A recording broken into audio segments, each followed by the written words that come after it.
दुधाला दर मिळण्यासाठी छत्रपती संभाजीनगरच्या फुलंब्रीमध्ये काँग्रेसकडून आंदोलन केले जात आहे। दूध उत्पादक शेतकऱ्यांसाठी काँग्रेसचं हे आंदोलन आता सुरू आहे। छत्रपती संभाजीनगर जळगाव राष्ट्रीय महामार्ग त्यांनी रोखून धरलेला आहे आणि शेतकरी आणि काँग्रेस कार्यकर्त्यांची सरकार विरोधात घोषणाबाजी सुरू आहे।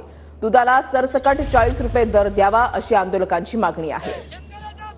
दत्ता कनवटे आमचे प्रतिनिधी आमच्या सोबत आहेत, थेट जाऊयात आंदोलनस्थळी। दत्ता, नक्कीच या ठिकाणी फुलंब्रीमध्ये दुधासाठी शेतकऱ्यांचं आक्रमक आंदोलन सुरू आहे।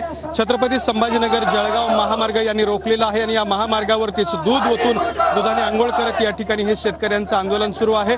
काँग्रेसच्या वतीने हे आंदोलन ठेवण्यात आलेलं आहे। फुलंब्री हा हरिभाऊ बागडे यांचा मतदारसंघ आहे। त्या मतदारसंघामध्ये काँग्रेसचं या ठिकाणी आंदोलन सुरू झालेलं आहे। काँग्रेसचा या ठिकाणी पहिल्यांदाच खासदार निवडून आल्यानंतर काँग्रेस आक्रमक असल्याचं सुद्धा पाहायला मिळतंय। दूध दर वाढ मिळावी यासाठी हे सगळे काँग्रेसचे कार्यकर्ते रस्त्यावर उतरलेले आहेत आणि या ठिकाणी दूध ओतलं जाते, त्याचबरोबर दुधाने आंघोळ करून सुद्धा आंदोलन सुरू आहे। इतकंच नाही तर सरकारच्या विरोधात जोरदार घोषणाबाजी सुद्धा या ठिकाणी केली जाते आहे। काँग्रेसचं हे आंदोलन आहे। काँग्रेसचे युवक पदाधिकारी आपल्या बरोबर आहेत। काय सांगाल तुम्ही, हे आक्रमक आंदोलन करताय?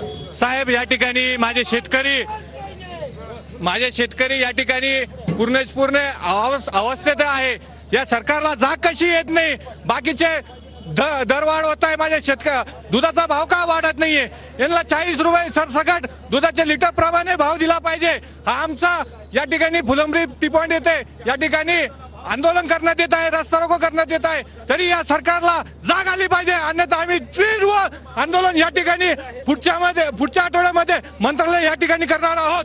आपल्या माध्यमातून ही सांगू इच्छितो सरकारला की तुम्ही या ठिकाणी उद्योगपत्यांचे 60 हजार करोड रुपये या ठिकाणी तुम्ही माफ करता, तर शेतकऱ्याचं तुम्हाला का दिसत नाही? ही आमची मागणी आहे की शेतकऱ्यांचा सुद्धा कर्ज सरसकट माफ झाला पाहिजे।